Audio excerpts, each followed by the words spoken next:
ज्ञानानंद रूपी शक्ति का पिंगला इड़ा के सहित महात्म्य वर्णन। विश्वकर्मा जी कहते हैं, हे जगत विधाता, मैं आपसे पूछता हूँ कि ओग रूपधारी गुरुगण क्यों समान संख्या में नहीं हुए? वह मुझे कहिए। उनके नाम और आगे अग्नि का कुंड आपने बताया, उसमें चिन्मय अग्नि का किसके द्वारा प्रादुर्भाव हुआ उसे भी बताइए।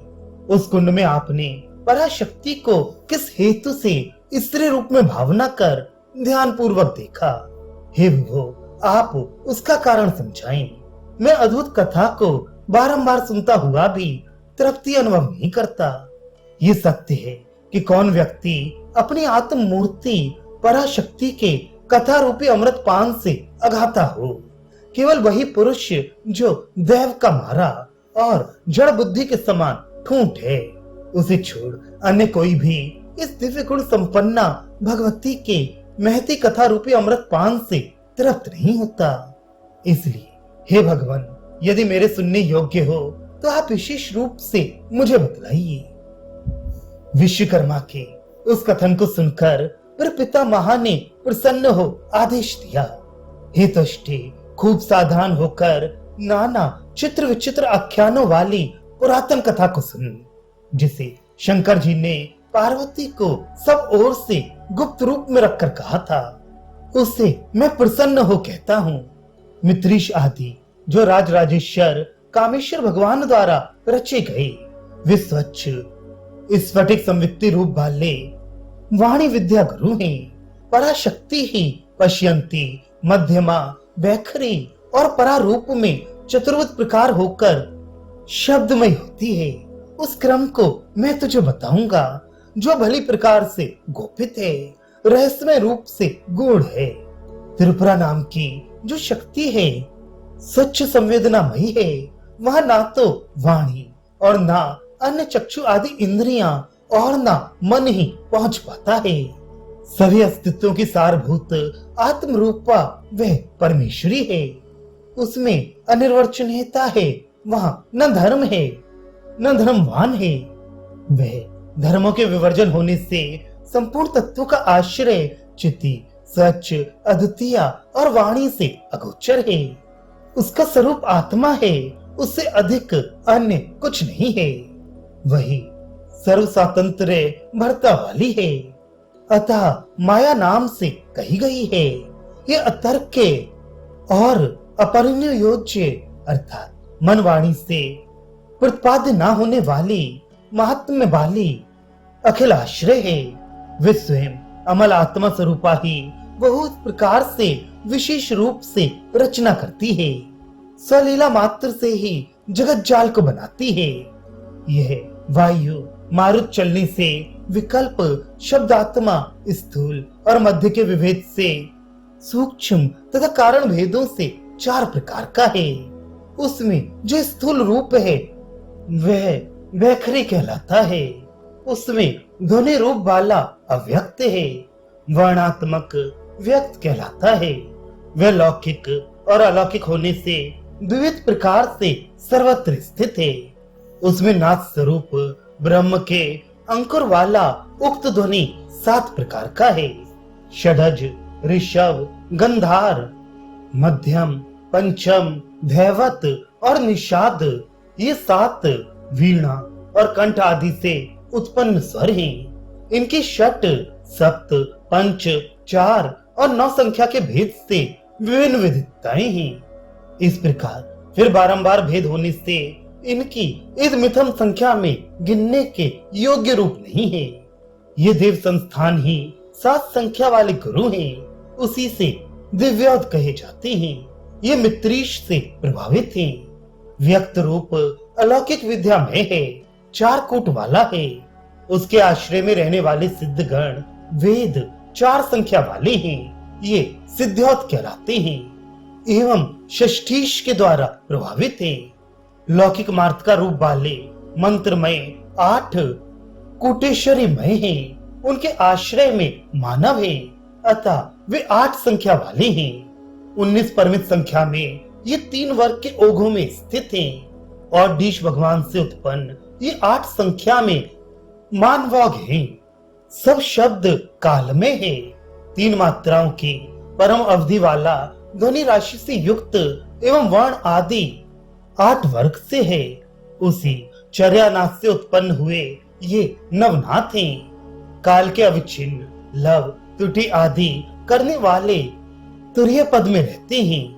प्रकाश और विमर्श, आनंद, ज्ञान संज्ञा वाला, सत्य, पूर्ण, स्वभाव की आख्या वाला, प्रतिभ, सुभग और नाम के ये सब अधिनायक मेरे नवनाथ हैं। विद्या विभेद से व युग भेद से ओग 4 प्रकार के हैं। मिश्रित होने से शक्ति मिश्र अवस्थित है। गुरु विद्या प्रवर्तक 5वां ओग भी है। द्वादश, एकादश और रस षट संख्या मित्र वे चक्र के ओग हैं। हम दिव्य भाव वाले कुमार आदि सिद्ध्योग के एवं नरसिंह आदि मानव ओग संभव गुरु कहे जाते हैं। उनकी चिन्मयता तुझे बताता हूँ, उसे क्रमशः सुनो।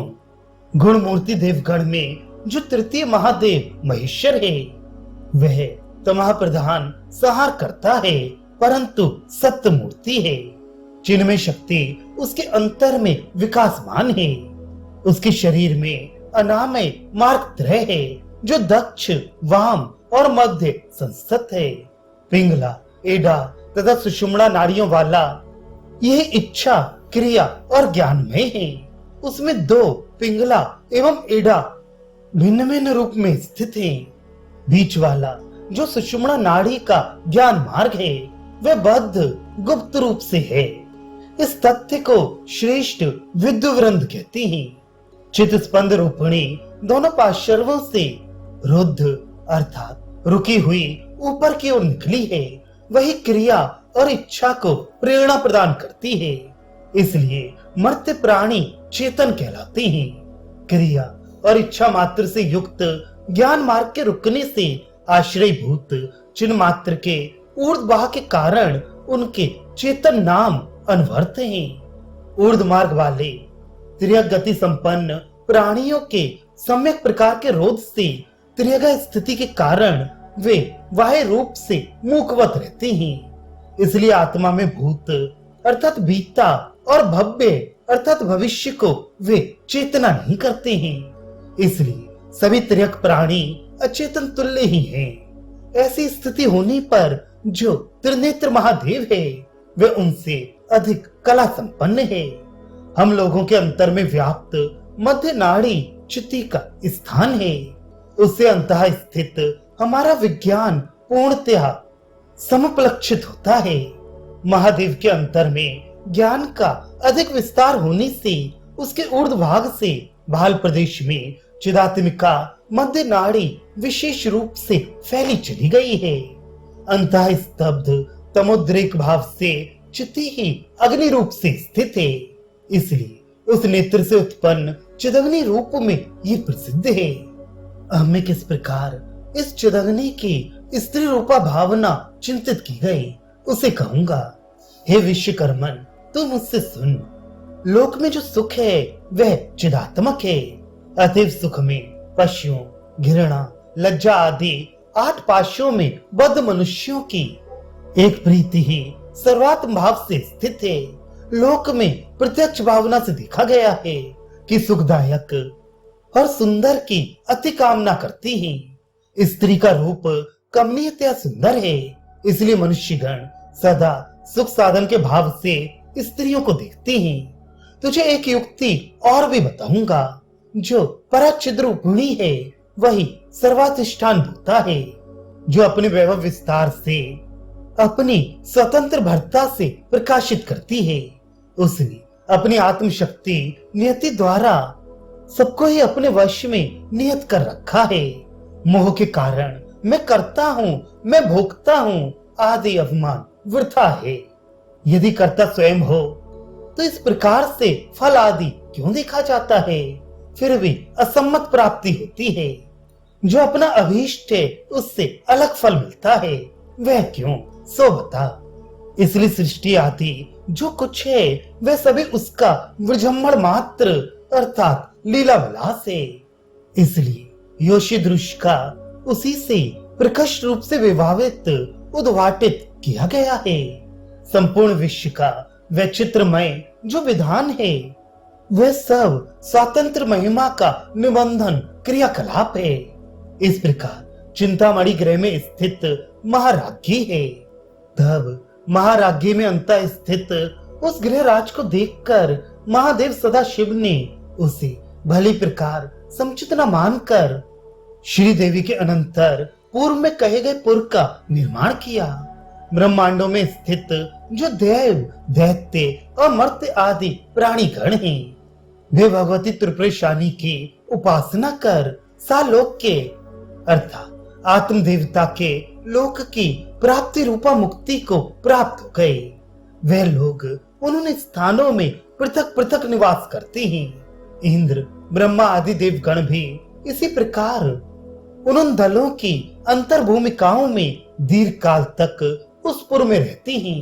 वे सब उस इस अंतर भूमि में अत्यंत निर्मल स्वामित्व प्राप्त कर अपने अपने बंधे नियुक्त काल को नियत क्रिया द्वारा संपादन कर फिर वाणी तथा मन से गोचर न होने वाले परम भाव में प्रवेश कर जाते हैं।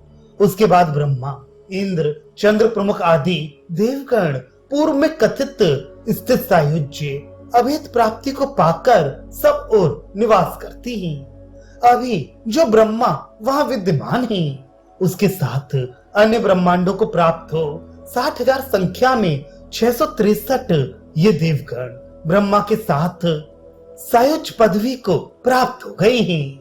ये तुझे श्रीपुर के विषय का संपूर्ण मान बताया। इसी प्रकार पूर्वोक्त रीति से सुंदरपुर की रचना कर जहाँ त्रिपुरांबा श्रीपुर की साम्राज्ञी होगी वहां पर स्थित उस नेत्र सुंदरी परांबा को नित्य देखते रहेंगे। इस प्रकार विधाता के वचन सुनकर विश्वकर्मा को अत्यंत विस्मय हुआ। उसने ब्रह्मा के कथनानुसार मेरु के शिखर पर श्रीपुर बनाने का हर्षोत्फुल्ल अंतःकरण से निश्चय किया।